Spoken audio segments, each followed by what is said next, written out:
Assalamualaikum warahmatullahi wabarakatuh. Innal hamdalillah nahmaduhu wa nasta'inuhu wa nastaghfiruh wa na'udzu billahi min shururi anfusina wa min sayyiati a'malina. May yahdihillahu fala mudhillalah wa may yudlil fala hadiyalah. Asyhadu an la ilaha illallah wahdahu la syarikalah wa asyhadu anna Muhammadan abduhu wa rasuluh sallallahu alaihi wa ala alihi wa man sara ala nahjih wa tamassaka bi sunnati ila yaumiddin wa salaman tasliman katsira. Ya ayyuhalladzina amanu taqullaha haqqa tuqatih wa la tamutunna illa wa antum muslimun. Ya ayyuhan nasu taqu rabbakumul ladzi khalaqakum min nafsin wahidah wa khalaqa minha zawjaha wa batha minhuma rijalan katsiran wa nisaa'a wattaqullaha allazi tasaaluna bihi wal arham innallaha kana 'alaikum raqiba. Ya ayyuhalladzina amanu taqullaha wa qulu qawlan sadida yuslih lakum a'malakum wa yaghfir lakum dhunubakum wa may yuti'illaha wa rasulahu faqad faza fawzan 'azima. Amma ba'd, fa inna asdaqal hadithi kitabullah wa khairal hadi hadi Muhammadin sallallahu alaihi wasallam wa syarral umuri muhdatsatuha wa kullu muhdatsatin bid'ah wa kullu bid'atin dhalalah kullu dhalalatin finnar. Alhamdulillah, puji syukur kehadirat Allah Subhanahu wa taala. Di malam yang berbahagia ini, alhamdulillah Allah perjumpakan kita kembali di dalam majelis ilmu, membahas kitab tauhid, membahas pokok inti dasar dari agama Islam, membahas sesuatu yang akan melapangkan jiwa seorang hamba. Apabila itu betul-betul dihayati di dalam hatinya, maka hatinya menjadi lapang, hatinya menjadi bahagia, hatinya menjadi tergantung hanya kepada Allah Subhanahu wa taala. Kemudian salawat beriringkan salam kepada Nabi kita tercinta Nabi Muhammad sallallahu alaihi wasallam. Melanjutkan pelajaran kita di bab berikutnya, insyaallah kita akan memasuki bab yang ke-13 di dalam pembahasan ini. Sebelum memulainya, kita ingatkan bahwasanya bab pembagian-pembagian ibadah yang ada pada bab ini sebenarnya telah kita bahas, telah kita pelajari di matan al-usulul salasah. Pembagian ibadah, macam-macam ibadah. Namun bedanya, kalau kita perhatikan perbedaan antara yang di usulul salasah dan dengan yang di kitab tauhid ini adalah bahwasanya usulul salasah itu berisikan tentang dalil adanya ibadah tersebut. Misalnya isti'adzah, langsung ada dalilnya, qul a'udzu birabbin nas, qul a'udzu birabbil falaq. Namun di dalam kitab tauhid ini merupakan kebalikannya, yaitu bahwasanya seseorang yang memalingkan ibadah tersebut, maka dia termasuk akan terjatuh kepada kesyirikan. Jadi ini seolah menjelaskan lawan dari ibadah tadi. Seharusnya ini ibadah untuk Allah Subhanahu wa taala, dipalingkan ke selainnya, maka itu termasuk ke dalam kesyirikan.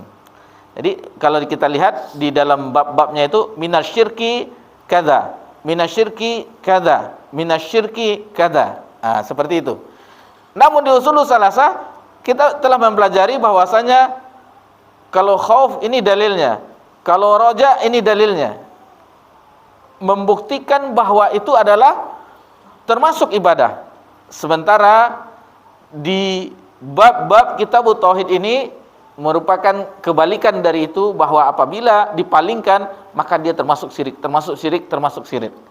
Jadi itu beda, kita mempelajari dari sisi yang lain. Kemarin kita di matan usulul salasah dari sisi yang menunjukkan ini ibadah loh, Ah, sementara di kitab tauhid menunjukkan dari sisi yang lainnya, akan nampak jelas bahwa apabila dipalingkan maka dia termasuk syirik. Dengan membawakan dalilnya dalam Al-Qur'an dan hadis Nabi sallallahu alaihi wasallam. Di bab ini muallif hanya membawakan 2 dalil, namun pas kita perhatikan, seandainya kita cuma membahas 2 dalil ini mungkin agak cepat selesainya. Namun kita perhatikan mengenai isti'adzah, lalu kita ambil referensi-referensi yang lain, terutama di tafsir Ibnu Katsir, maka dijumpai banyak ayat-ayat dalil-dalil yang menjelaskan tentang ayat-ayat berkenaan dengan isti'adzah. Taib. Maka untuk itu bagi yang bertugas untuk membacakan, dipersilahkan. Tafadhol.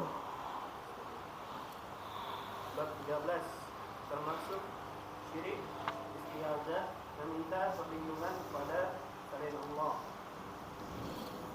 Firman Allah Subhanahu wa taala. Bentar dulu.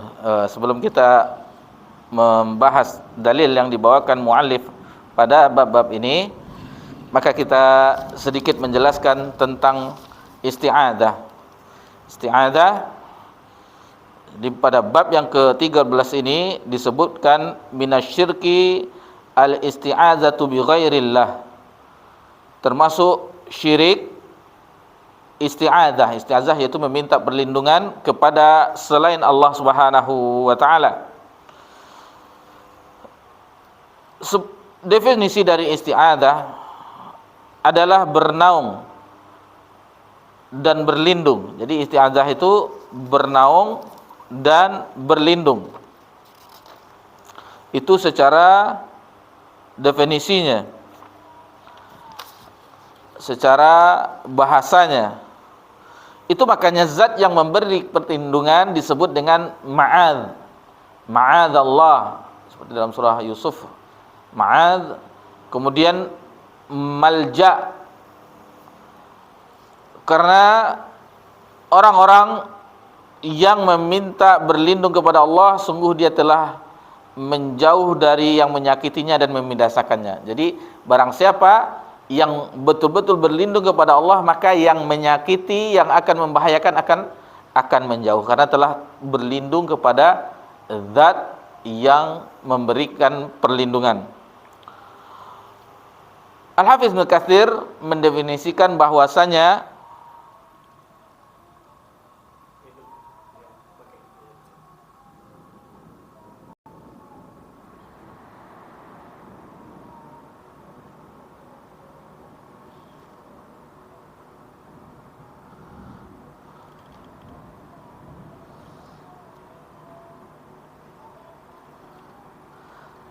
Al-Hafiz Ibnu Katsir berkata bahwa isti'adzah yaitu berlindung kepada Allah dan mendekatkan diri di sisinya agar terhindar dari kejahatan segala penjahat. Jadi al-i'adz adalah bentuk menolak keburukan, sedangkan al-liyadz adalah untuk meminta kebaikan. Dalil-dalil yang dibawakan mengenai isti'adzah ini kita akan pelajari sebelum memasuki dalil yang dibawakan oleh mu'alif. Itu pertama di dalam surah Al-A'raf. Dalam surah Al-A'raf ayat 199 sampai 200 bagian akhirnya.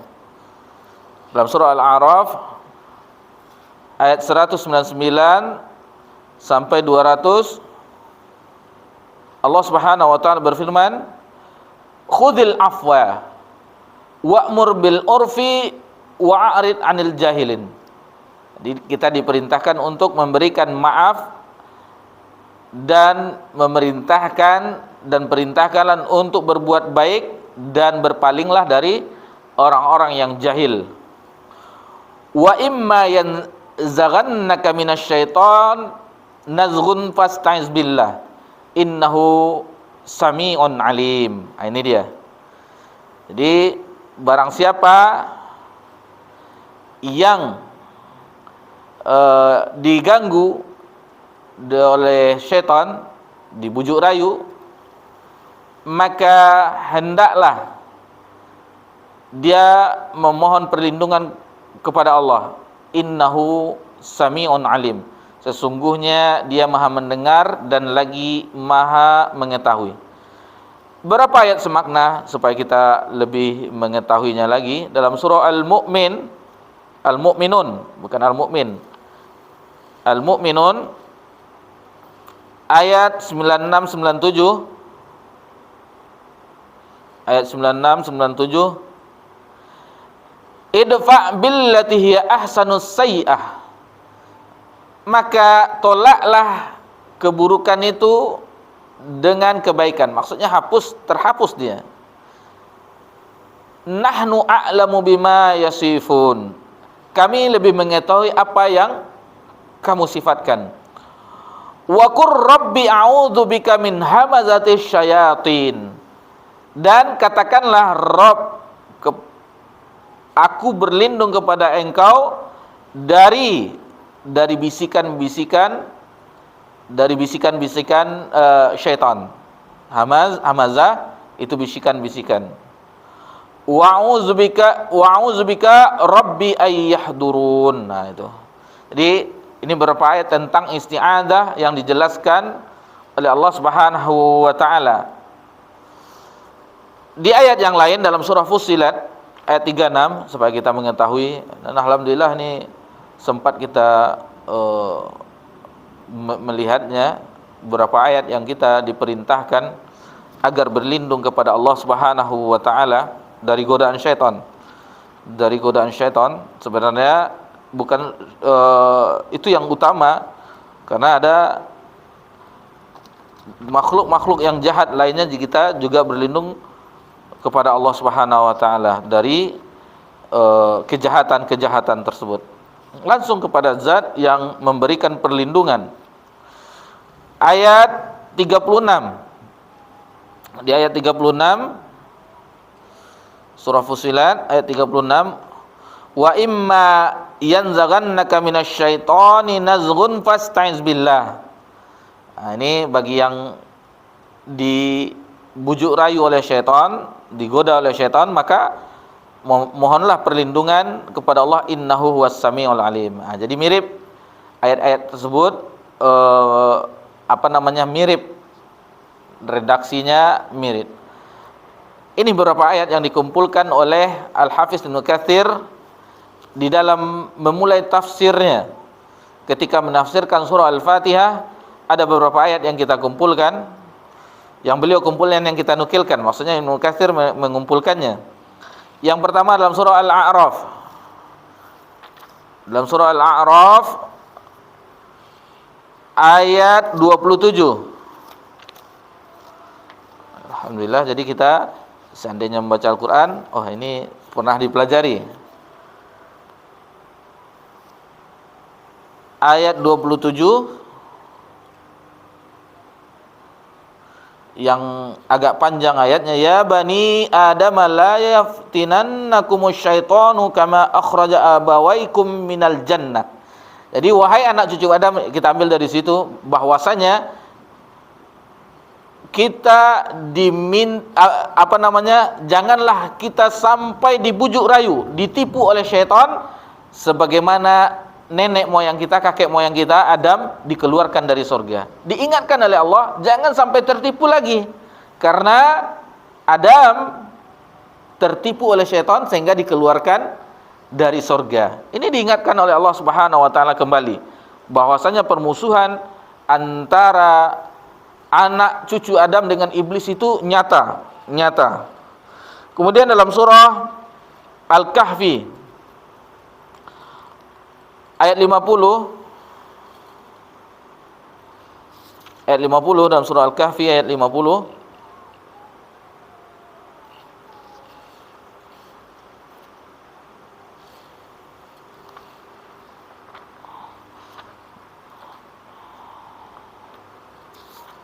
agak lama carinya. Ini dia.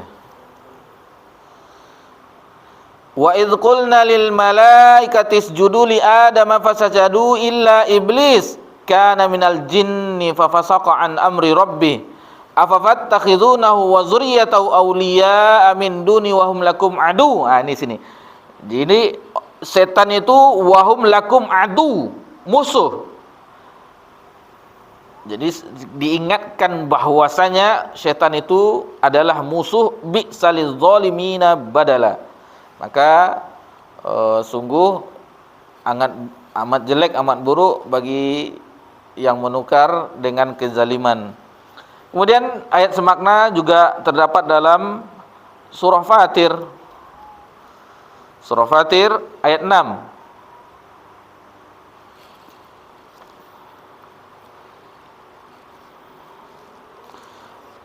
Allah mengingatkan kita bagaimana iblis laknatullah alaih. Inna syaitana lakum aduwwun fattakhidhu aduwa. Sesungguhnya syaitan itu bagimu adalah musuh, maka jadikanlah dia musuh.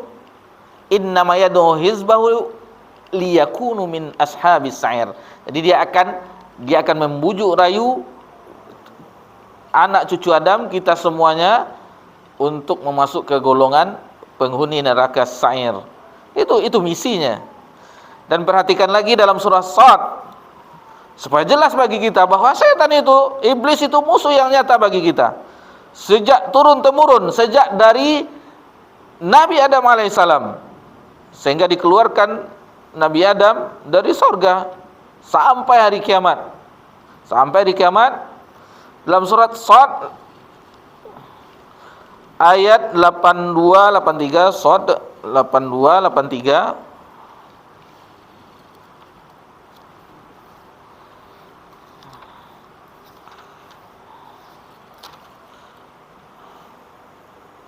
Ini dia. Qala fa bi'izzatika la ughwiyannahum ajma'in. Jadi dia bersumpah,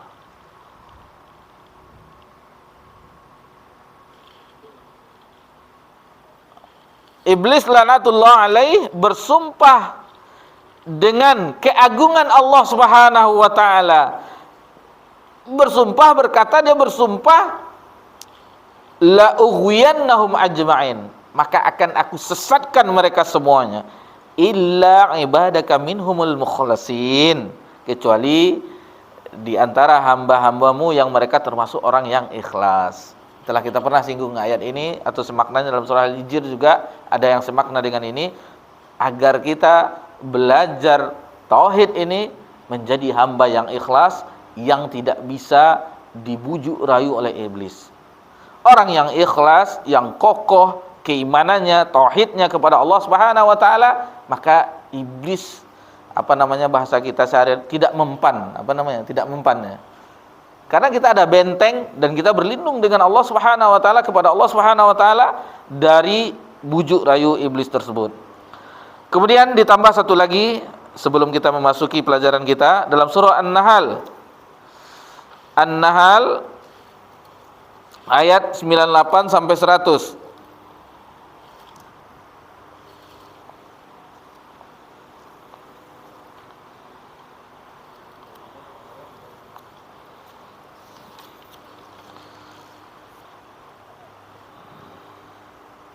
Naam. Fa idza qara'tal Qur'ana fasta'iz billahi minasy syaithanir rajim. Innahu laisa lahu sultanun 'alal ladzina amanu wa 'ala rabbihim yatawakkalun. Innama sultanuhu 'alal ladzina yatawallawnahu wal ladzina hum bihi musyrikun. Jadi apabila engkau membaca Al-Qur'an, fasta'iz billah, maka mohon perlindunganlah kepada Allah, minasy syaithanir rajim, dari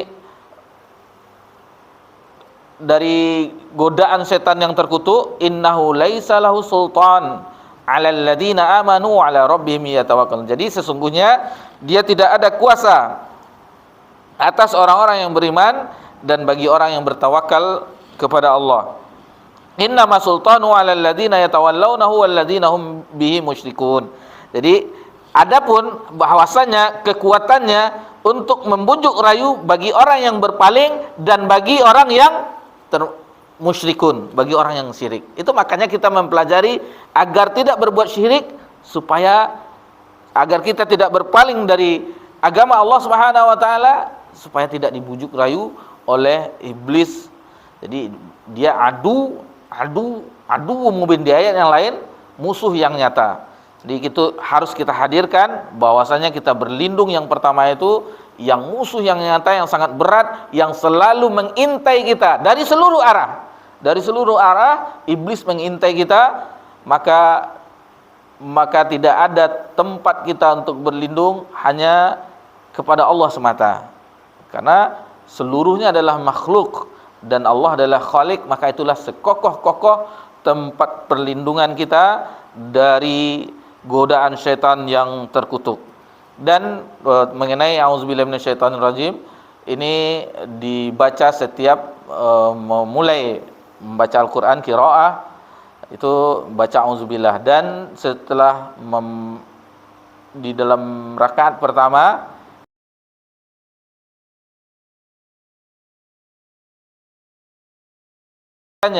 yang mewajibkan dengan berlindung kepada Allah sebelum kita memulai di Al-Fatihah rakaat yang pertama, auzubillahi sami'i minasyaitonir rajim min hamzihi wa nafthihi wa nafthihi. Jadi berlindung kepada Allah yang Maha mendengar dari syaitan yang terkutuk, baik itu bisik-bisikannya, godaannya, dan rayuannya. Dan begitu juga bagaimana seseorang apabila diganggu sedang sholat, kita sedang sholat diganggu, maka hendaknya bagi kita, kata Nabi SAW, itu pergi mengarahkan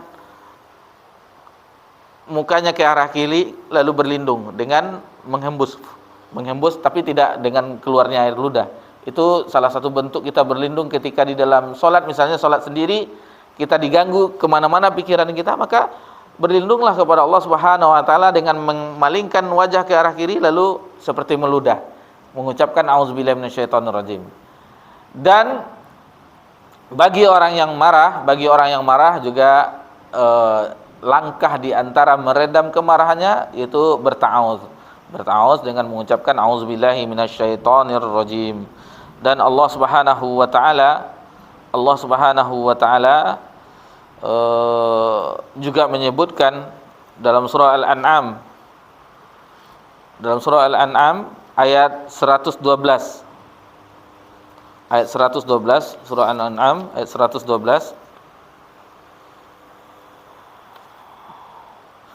wa kadzalika ja'alna likulli nabiyyin aduwwa syayatinal insi wal jin yuhi ba'duhum ila ba'din zukhrufal qawli ghurura walau syaa rabbuka ma fa'aluhu fadharhum wa ma yaftarun.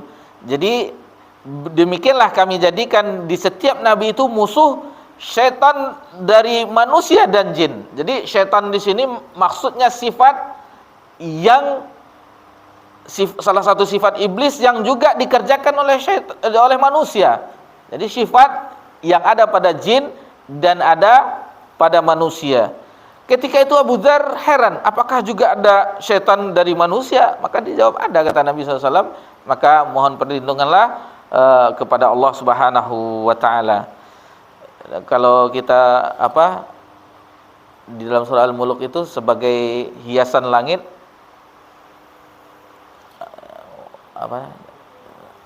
rujuman lisyayatin itu, walaqad zayyana as-samaa ad-dunya bimasabiha wa ja'alnaha rujuman lisyayatin.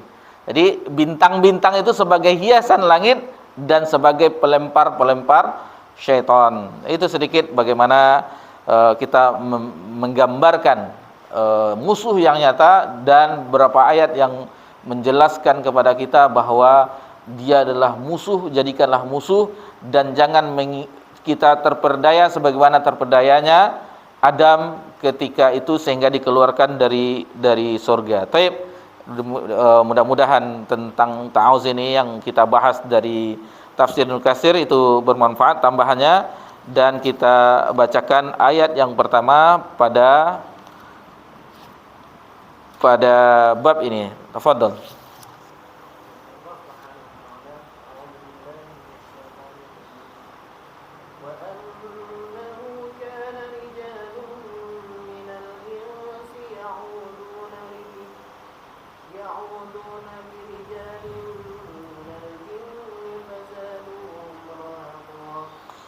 Taib. Ya, taib. Dan bahwasanya ada beberapa orang laki-laki di antara manusia meminta perlindungan kepada beberapa laki-laki di antara jin. Maka jin-jin itu menambah bagi mereka dosa dan kesalahan. Di sini dijelaskan oleh Allah Subhanahu wa taala bahwasanya memang ada wa annahu kana rijalun minal insi ya'udzuna birijalin minal jinni fazaduhum rahaqa. Bahwasanya ada beberapa laki-laki di antara manusia meminta perlindungan kepada beberapa laki-laki dari golongan jin. Apa akibatnya? Fazaduhum rahaqa. Tidaklah menambahkan kecuali itu dosa bagi mereka. Jadi tidak ada yang ditambah kalau bagi orang yang mohon apapun bentuk persekutuannya pelaris. Kita ketahui ada orang yang ingin dagangannya atau restorannya rame lalu bersekutu dengan jin, dengan memelihara jin, dengan pesugihan-pesugihan. Ini termasuk kesyirikan. Haram hukumnya dalam agama kita. Haram hukumnya. Kalau mau minta rezeki, berdoa kepada Allah Subhanahu wa taala. Kemudian kita juga melayani, misalnya kalau makanan dengan rasa yang sesuai dengan selera, kebersihannya. Lalu bagaimana pelayanan kita agar orang juga tertarik kembali untuk melayani. Adapun bagi yang mengambil pesugihan dengan memelihara bersekutu dengan jin, itu tidak dibenarkan di dalam agama kita, dan itu termasuk ke dalam kesyirikan.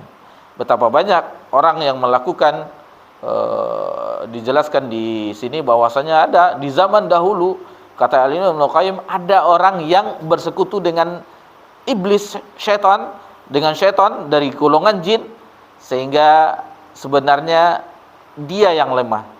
Jin itu tidak beribadah kepadanya, akan tetapi dia yang beribadah kepada jin tersebut. Diingatkan bahwasanya tidak ada kita dapatkan fazaduhum rahaqa, tidak akan menambahkan kecuali dosa belaka apabila seseorang bersekutu meminta perlindungan kepada jin tersebut. Baik, kita azan dulu. Insyaallah setelah azan kita lanjutkan.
Alhamdulillah, wassalatu wassalamu ala Rasulillah, amma ba'd.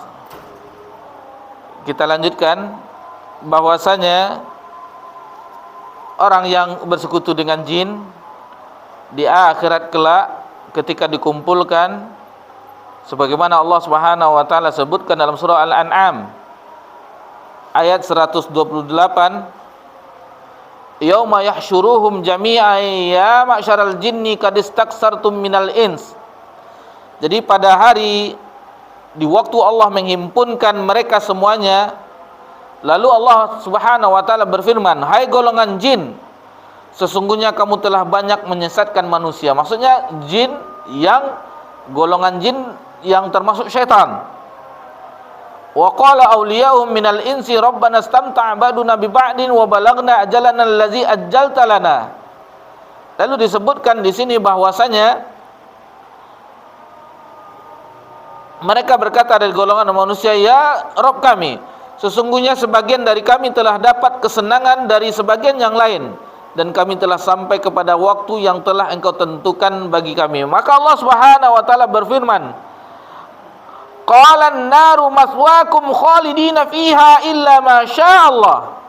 Jadi tempat kembali bagi orang yang bersekutu dengan jin tadi, memohon perlindungan dengan jin, maka yang ikut bujuk rayu jin, syaitan, maka tempat kembalinya adalah neraka dan kekal di dalamnya, kecuali atas kehendak Allah. Inna rabbaka hakimun alim.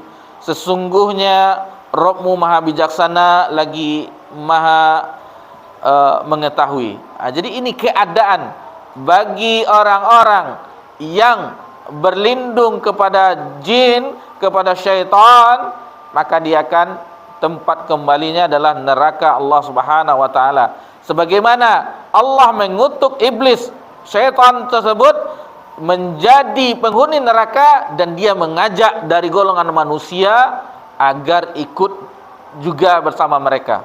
Bayangkan hasad, tinggi hasadnya, biarlah kita sama-sama nanti di neraka, sama-sama diadab oleh Allah Subhanahu wa taala. Masyarul muslimin, ikhwani fiddin rahimanikumullah, bahwasanya kita ingatkan syaitan ketika kita tidur itu dia akan mengikat kita dengan 3 ikatan. Jadi dia akan mengikat kita dengan 3 ikatan, yang apabila pertama kita terbangun, kita berdoa kepada Allah Subhanahu wa taala dengan berdoa dengan memuji Allah, alhamdulillahillazi ahyana ba'da amatana wa ilaihin nusur, maka itu terlepas 1 ikatan. Dan apabila seorang hamba berwudu, maka terlepas ikatan yang kedua. Dan apabila dia menunaikan salat, maka lepaslah ketiga ikatan itu, maka di siang harinya dia menjadi hamba yang begitu seolah-olah merdeka dari ikatan iblis, ikatan syaitan. Ini bagaimana perlakuan iblis kepada kita, anak cucu Adam, sebagaimana kita sebutkan ayat-ayat tadi, bahwasanya dia benar-benar bersumpah untuk menjadikan kita temannya nanti di akhirat di neraka Allah, waliyadzubillah. Hanya kepada Allah kita berlindung. Dan begitu juga yang pertama kali, poin terpenting bagi mereka, pasukan-pasukan iblis tersebut, karena iblis ada singgasananya juga di atas air, bahwasanya ketika ada laporan dari anggota-anggota iblis yang lainnya, dari anggota syaitan, apa yang telah kamu perbuat, begini. Lalu ada yang lain, itu belum ada apa-apanya. Ada yang lain melapor, ada begini. Dan ada yang melapor bahwasanya dia telah memisahkan antara suami dan istri, maka alangkah senangnya hati iblis. Sini, duduk dekat saya. Terhormat jadinya. Bagaimana iblis, syaitan dan bala tentaranya merusak rumah tangga anak cucu Adam, terutama bagi kaum muslimin dan muslimah, bagaimana mereka berpisah. Karena dengan perpisahan, dengan hancurnya bahtera rumah tangga, itu biasanya pikiran itu, psikologi anak pun juga kena, apa istilah kalau baca, broken home, itu sudah berantakan. Jadi mereka tidak memikirkan yang lain lagi, karena masih berkecamuk pikiran orang-orang yang menghadapi kesulitan seperti itu. Dan itu mendapat kedudukan yang tinggi bagi iblis ketua iblis bagi anggota-anggotanya yang bisa memisahkan hubungan keluarga antara suami dan istri. Taib, itu bisa kita jelaskan sedikit tambahan dari pelajaran kita. Kemudian dalil yang kedua, satu buah hadis. Jadi dalilnya di bab ini ada dua, tetapi alhamdulillah tadi kita bawakan, nukilkan apa yang telah dikumpulkan oleh Al-Hafiz Ibnu Katsir dalam tafsirnya berupa ayat-ayat yang menjelaskan kepada kita makarnya iblis dan dia musuh yang nyata yang akan menyesatkan anak cucu Adam semuanya sampai hari kiamat, sampai hari kiamat. Taib, fadhil. Maula binti Hakim menuturkan, aku mendengarkan Rasulullah sallallahu alaihi wasallam bersabda, "Man nazala manzilan faqal a'udzu bi kalimatillahi tammati min syarri ma khalaq lam yadurruhu syai'un hatta yarhala min manzilihi dzalik." Barang siapa singgah di suatu tempat lalu berdoa, aku berlindung dengan kalimat kalam Allah yang maha sempurna dari kejahatan segala makhluk yang dia ciptakan, maka tidak ada sesuatu pun yang akan membahayakan dirinya sampai dia beranjak dari tempatnya itu. Baik. Kemudian muallif membawakan satu buah hadis di dalam babnya ini dari Khawlah binti Hakim.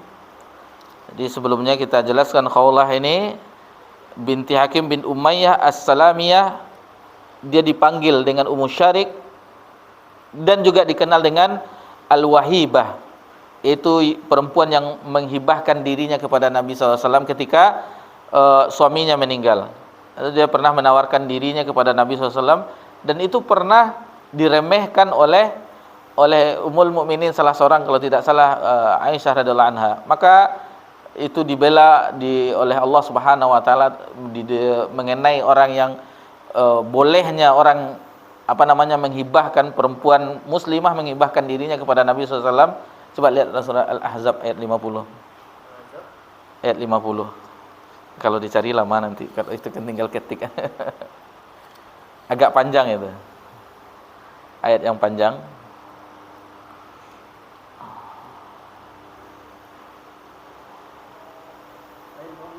Ayat 50 ya, ayat yang sangat panjang. Nanti di tengah-tengahnya ada yang berkenan, ayat itu berkenan dengan Khawlah, Ummu Syarik yang Allah ceritakan bolehnya bagi Nabi untuk ada perempuan yang menghibahkan dirinya kepadanya. Baik.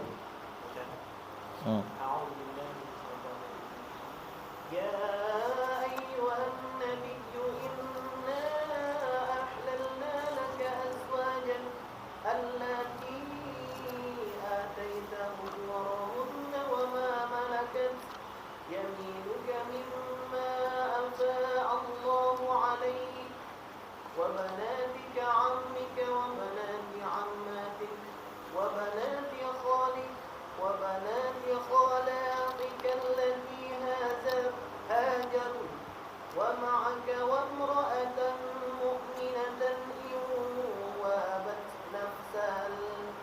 نفسها للنبي إن أراد النبي أن يستنكحها خالصة لك من دون المؤمنين قد علمنا ما فرضنا عليهم في أزواجهم وما ملكت أيمانهم لكي لا يكون عليك حرج وكان الله غفورا رحيما. Tolong baca juga terjemahannya.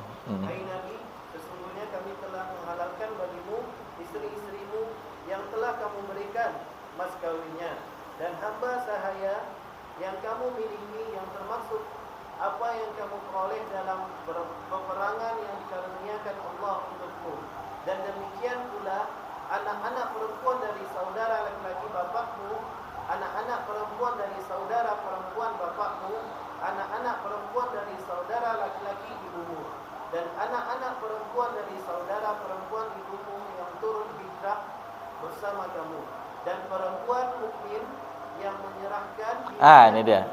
Itu dia kan. Jadi itu boleh bagi Nabi. Ada perempuan yang menghibahkan dirinya kepada Nabi, itu boleh. Baik, fadhal. Dan perempuan mukmin yang menyerahkan dirinya kepada Nabi, kalau Nabi mau mengawininya sebagai kekhususan bagimu, bukan untuk semua orang mukmin. Sesungguhnya kami telah mengetahui apa yang kami wajibkan kepada mereka tentang istri-istri mereka dan hamba sahaya yang mereka miliki, supaya tidak menjadi kesempitan bagimu, dan adalah Allah Maha Pengampun lagi Maha Penyayang. Jadi mengenai Khawlah Ummu Syarik ini, dia perempuan yang ketika Islamnya, dakwahnya, dia mendakwahkan orang-orang perempuan-perempuan sehingga banyak yang memeluk Islam. Jadi memang dia berperang pun dia ikut, dan ketika suaminya wafat dia menghibahkan dirinya kepada Nabi SAW, dan ini khusus untuk Nabi. Khusus untuk Nabi menghibahkan, tetapi Nabi tidak menikahinya, dan akhirnya dia sampai akhir hayatnya tidak menikah setelah awalnya dia ingin menghibahkan dirinya kepada Nabi, lalu dilecehkan oleh salah seorang istri Nabi SAW. Apa perempuan enggak benar seperti itu? Tapi Allah turunkan ayat ini bahwasanya dia, dan pujian ulama terhadap beliau Khawlah binti Hakim ini, bahwasanya Ummu Syarik, bahwasanya dia adalah perempuan yang solehah, yang mulia, yang mulia. Dari hadis ini kita mengetahui bahwasanya ini termasuk zikir di sore hari, dan juga bagi orang yang mendatangi suatu tempat yang baru, maka diucapkan doa ini, a'udzubika wa min syarri ma khalaq.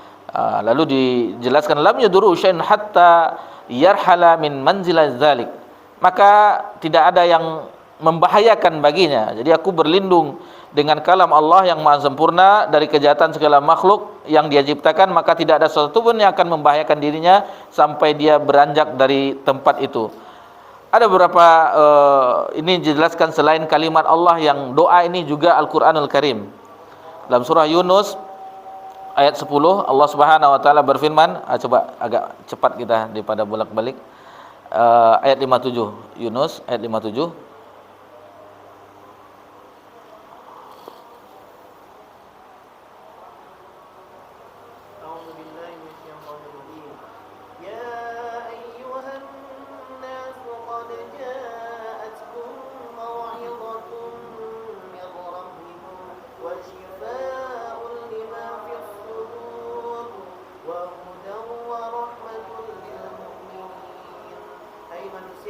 Sesungguhnya telah datang kepadamu pelajaran dari Tuhanmu dan penyembuh bagi penyakit-penyakit yang berada dalam dada, dan petunjuk serta rahmat bagi orang-orang yang beriman. Dalam ayat yang lain surah Al-Isra ayat 82, supaya kita mengetahui ayat-ayat tentang ini bahwasanya Al-Qur'an itu juga obat bagi hati, obat bagi penyakit.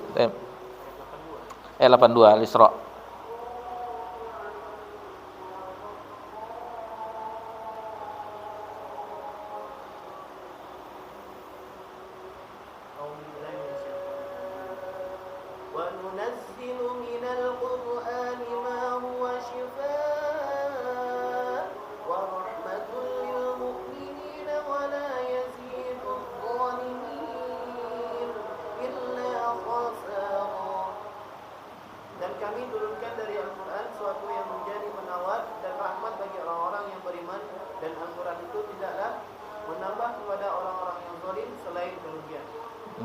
Kemudian dalam surah Fussilat ayat 44.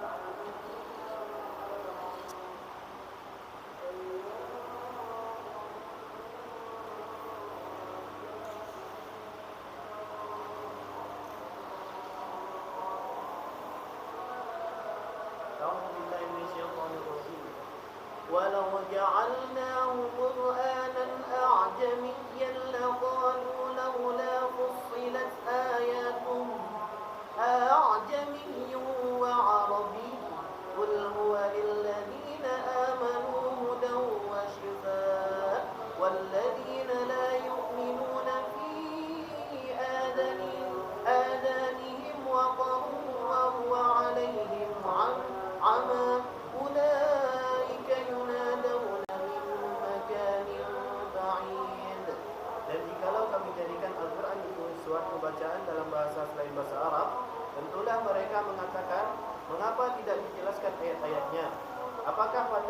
Al-Quran dalam bahasa asing, sedang Rasul adalah orang Arab. Katakanlah Al-Quran itu adalah petunjuk dan penawar bagi orang-orang yang beriman. Dan orang-orang yang tidak beriman, pada telinga mereka ada sumbatan, sedang Al-Quran itu suatu kegelapan bagi mereka. Mereka itu adalah seperti orang-orang yang dipanggil dari tempat yang jauh.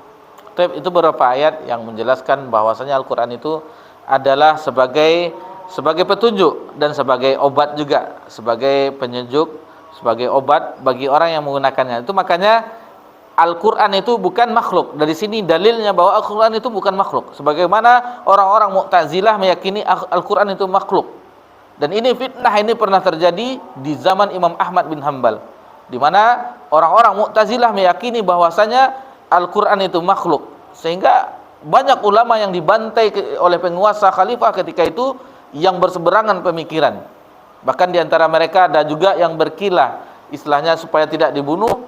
Akhirnya dia memberi isyarat kepada jari tangannya. Sebenarnya Tauriyah ini berbohong, tapi bukan dikatakan berbohong. Sesungguhnya Taurat, Zabur, Injil dan Al-Quran ini adalah makhluk. Maksudnya dia menunjuk tangannya agar selamat tidak dibunuh.